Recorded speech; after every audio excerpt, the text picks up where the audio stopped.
Good evening. This is Atheist History Week, and I'm John Rafferty, President of the Secular Humanist Society of New York, and also a proud and active member of New York City Atheists, which produces this show. Each week at this time, we look at the week's anniversary in the history of free thought of atheism, agnosticism, secularism, humanism, rationalism, skepticism, whatever you have ism that isn't religionism. We discuss notable people who were born or died or were burned at the stake or did something notable during this week, roughly this week, in the history of our civilization. We discuss notable people, the famous and the not so famous, and sometimes even the infamous. We look at significant events like publishing dates, premieres of plays or movies, and of course the fun and games of the religious side of our civilization, the burnings at the stake, the pogroms, the riots that have influenced our times and made our history so much fun. Let's start this evening. I want to run through just a few names very quickly because we have a plethora, if I may say, of free thinkers to discuss this week. But back in 1759, on November 10th, the German poet Johann Christoph Friedrich von Schiller was born in Marbach in Württemberg of Lutheran parents. He began writing poetry at a very early age, and he is most famous for the Ode to Joy, which was later set to music as the final movement of the Ninth Symphony by Beethoven. That Ode to Joy is a non-Christian, agnostic, humanist poem. If you listen to the words carefully when translated into English, if you can speak German, all the better. Which religion do I profess to follow? Mr. Schiller, or Herr Schiller, asked. None. And why? Because of religion. Friedrich von Schiller. In 1818, on November 9th, the Russian novelist Yevonne Turgenev was born. Most famous novel being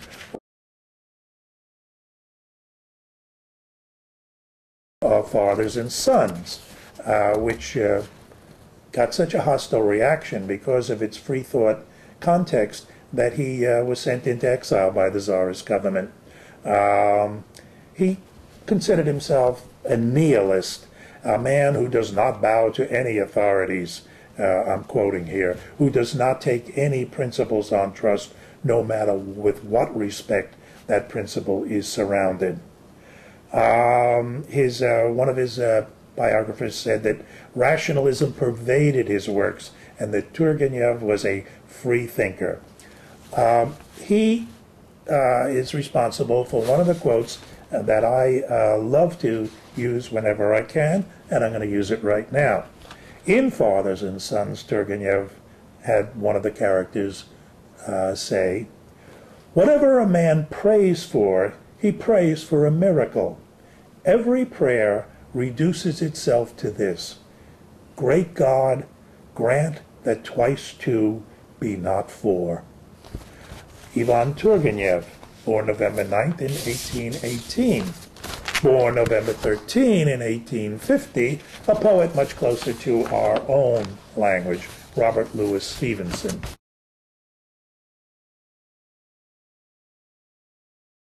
Not known for atheist or even free thinking in his works, nevertheless, in his private life, Stevenson was a free thinker, an agnostic. He was described by his biographer F. Watt, and he is best known, not best known, I shouldn't say that, but one of his poems is, to the best of my knowledge, still taught in the lower, in middle school around America.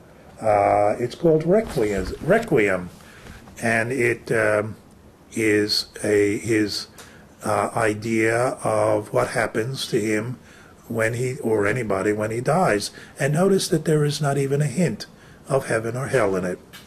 Under the wide and starry sky, dig the grave and let me lie, glad that I live and gladly die, and I laid me down with a will. This be the verse you grave for me. Here he lies, where he longed to be. Home is the sailor, home from the sea, and the hunter, home from the hill. Requiem by Robert Louis Stevenson, who said, I am religious in my own way, but I'm hardly brave enough to impose a theory of my own between life and death. Here both our creeds and our philosophies seem to me to fail. On November 14th in 1889, Jawaharlal Nehru was born to a humanist father and a Hindu mother in India, of course, educated in England and at Cambridge, and he became a free thinker early on in life. He was a rationalist, an agnostic, and of course is best known as the Prime Minister of India right from its inception for 18 years. Under him, under his tutelage, India adopted a constitution which specifically decreed a separation of church and state. A very important thing that the religious fundamentalists in India, the Muslim minority, and many of the different Hindu sects and the Sikhs and so many others have been trying to undermine ever since 1947 and the inception of the Indian state. Nehru stood against it, as he said, I am interested in this world, in this life, not in some other world or a future life. Jawaharlal Nehru.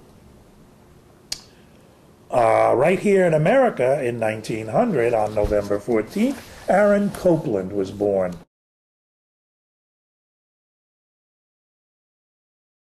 Of a Jewish family, but although much of the Jewish background is heard in his music, he said, it was said of him that although there are strong memories in the music that he heard in the synagogue and at Jewish weddings, there was no real direct connection with Judaism. He was what one of his biographers said what maybe he was could be called a secular humanist. And his lifelong buddy, Leonard Bernstein, used to tease him by saying, you're not a real Jew. Ayaan Copland lived and died as a non-believer. He specified that his funeral service, if any, be non-religious. And that's Ayaan Copland, another one this week, beg your pardon. On November 8th in 1932, science fiction writer and, even more importantly, editor Ben Bova was born in Philadelphia. And he was raised a Roman Catholic, but as he said in an interview later on, Free Thought Radio interview, as a matter of fact, he said, the Catholic Church teaches that faith is a gift from God, and it's a gift I never received, apparently. It always seemed kind of strange to me that we're depending on this supernatural power, and there's no real evidence that it exists. He's the winner of several, was the winner of several Hugo Awards, and a very important man in science fiction. He said, when I started understanding how science works, it occurred to me that there just is no evidence that there is a God. Quote unquote, Ben Bova. Free thinker and still very much with us. I've run through those names rather quickly, even though some of them on a different week I might have spent more time with, because we have four biggies I really want to talk about. Elizabeth Cady Stanton was born on November 12th in 1815 in Johnstown, New York. She's a free thinker and the mother of the feminist movement in America.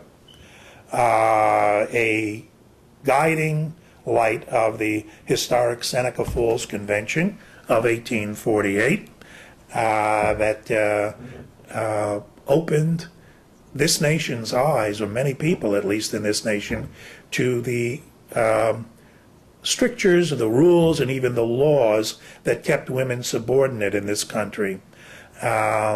She campaigned vigorously for abolition of slavery in this country, and also for women's right to vote. There were a lot of people in the mid-19th century who thought that women, should be able to own their own property, should be able to divorce a vicious drunk or something like that. But vote? Oh my goodness, no. At any rate, Stanton's shocking suffrage plank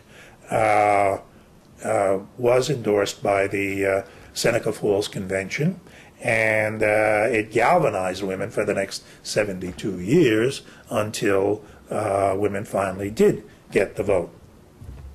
She recalled later on that in the campaign for women's suffrage, she said, the Bible was hurled at us from every side.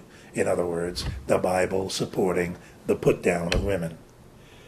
She was a lifelong working partner with Susan B. Anthony.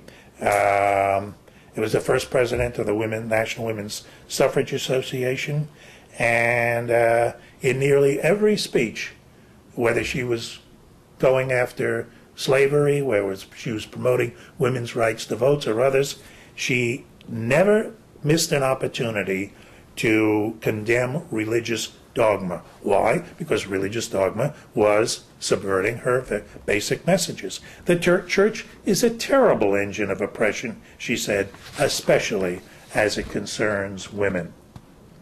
That's Elizabeth Cady Stanton, born 1815 on November 12th, this week in atheist history.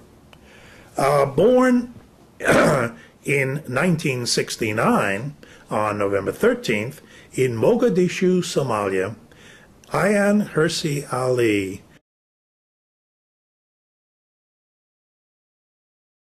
who is very much with us still, was born, and to a Muslim family, of course. Her father was a Somali scholar and politician, and also a revolutionary opposition leader. Ali was raised as a devout Muslim, and she even endured the traumatic genital mutilation when she was about 5 years old. Her grandmother secretly arranged this to take place without her father and mother knowing about it, and pretty traumatic thing, I would think. And when she was in her early 20s, Ayaan Ali was informed by her father that she was going to marry a cousin in Canada. All arranged. Your life is all taken care of from here on in. And she had no say in the matter. Well, she did have say. She found her way to get to Europe. She went to the Netherlands in 1992 and escaped from parental control. She went to school, got a master's degree in political science, and even got elected to the Dutch Parliament in 2003. Considering her own background, it's no surprise that this educated young woman became a severe critic of Islam, and specifically of Islam's treatment of women. She became well known. She traveled consistently, and she did not give up Islam at first. But as she wrote later on, she was sitting in a restaurant on May 28th, 2002, when she was sitting in a restaurant, an Italian restaurant, drinking a glass of wine. I asked myself, why should I burn in hell just because I'm drinking this? But what prompted me even more was the fact that the killers of 9/11, which had just happened 8 months before, the killers of 9/11 all believed in the same God I believed in, quote unquote. She thought, what am I doing in this religion?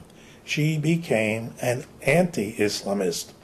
And she cooperated with a filmmaker by the name of Theo van Gogh, the great-grandnephew of Vincent van Gogh, in making a movie about this, the Islamic suppression of women, and for which Mr. Van Gogh found himself murdered shortly after by a Muslim fanatic. Ayaan Hirsi Ali moved to the United States for a while, where she taught, and but went back to the Netherlands, where, by the way, sort of a side comment, where some of the local politicians in the Netherlands were afraid of the Muslim, that they would hear a Muslim fanatic had killed the filmmaker. They were trying to kill Ayaan Hirsi Ali, and when she came back to Holland, some of the, what did we call them, lily-livered politicians tried to get her deported from Holland on the basis that she had lied about why she came to Holland and when she was running away from her family. Why? Because they were afraid of offending the Muslims in the Netherlands. Luckily, they didn't win out. And Ayaan Hirsi Ali travels freely wherever she wants now. I have left God behind. I was an atheist, she wrote. From now on, I could step firmly on the ground that was under my feet and navigate based on my own reason and self-respect. My moral compass was within myself, not in the pages of a sacred book. So, Ayaan Hirsi Ali, who was born on November 13th in 1969, and is one of the heroes of the feminist movement and of the free thought movement in the Western world today. Close to my heart and sensibility was Kurt Vonnegut Jr.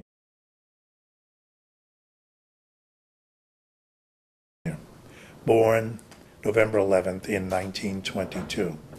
And in fact, Kurt Vonnegut was an honorary member of the Secular Humanist Society of New York. And matter of fact, in accepting honorary membership, he drew a cartoon of himself and sent it to us and said, by all means, count me in. And Kurt Vonnegut, the author of such novels as Player Piano, Mother Night, Cat's Cradle, God Bless You, Mr. Rosewater, Slaughterhouse-Five, Breakfast of Champions. Slaughterhouse-Five, I've never met anybody who has read that and not thought that it was one of the best books, novels certainly, that they had ever read. During World War II, he wrote in Slaughterhouse-Five, he wrote that during World War II, while I was serving with the Third Army in Germany, I removed a belt buckle from the uniform of a dead German soldier. The lettering on the belt buckle read, Gott mit uns, God is with us. With the Nazi army? Okay. Vonnegut was named Humanist of the Year by the American Humanist Association and was named its honorary president. An interviewer once asked him if studying the study of anthropology, which was his college major, did the study of anthropology later color your writings? And Vonnegut answered, "It confirmed my atheism, which was the faith of my fathers anyway. Religions were exhibited and studied as the Rube Goldberg inventions I'd always thought they were." And in Mother Night he wrote, "This is a hard world to be ludicrous in, with so many human beings so reluctant to laugh, so incapable of thought, so eager to believe and snarl and hate. So many people wanted to believe me. Say what you will about the sweet miracle of unquestioning faith. I consider a capacity for it terrifying and absolutely vile." Kurt Vonnegut, born November 11th, 1922, and died just 2 years ago in 2007. I've saved Carl Sagan for last.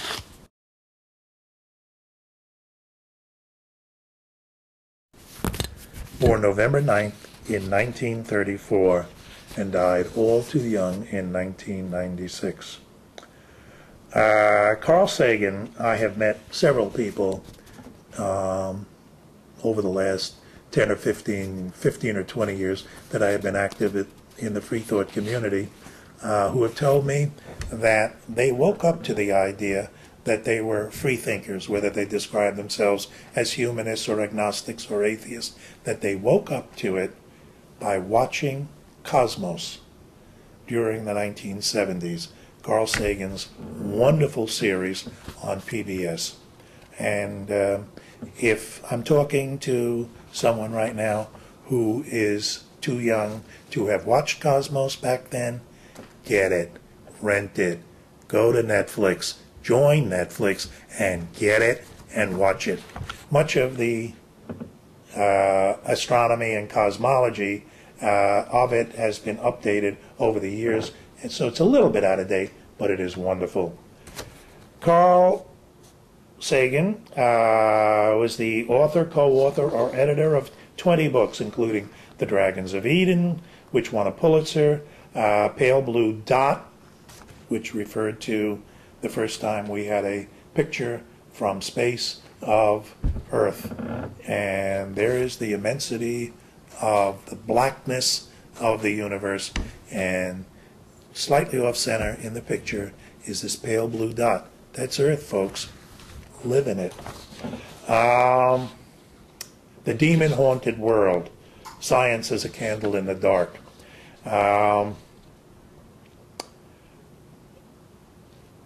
His widow, Andrewian, wrote that after he died, that contrary to the fantasies of the fundamentalists, Carl had no deathbed conversion, no last-minute refuge, taking in a comforting vision of a heaven or an afterlife. For Carl, what mattered most was what was true, not merely what would make us feel better. Even at this moment, when anyone would be forgiven for turning away from the reality of our situation, Carl was unflinching. As we looked deeply into each other's eyes, it was a shared conviction that our wondrous life together was ending forever.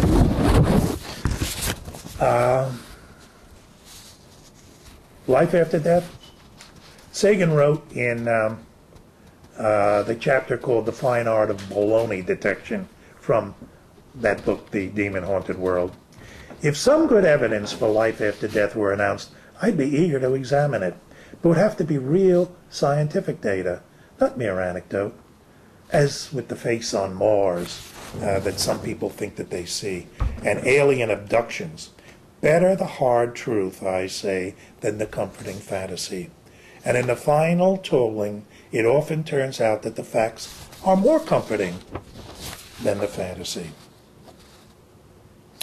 One of the things he said once that I always got a kick out of, when he was a kid and he first realized that he was interested in astronomy, he went to his local library, and the kindly little old lady behind the desk and said to her that he would like to get a book on the stars.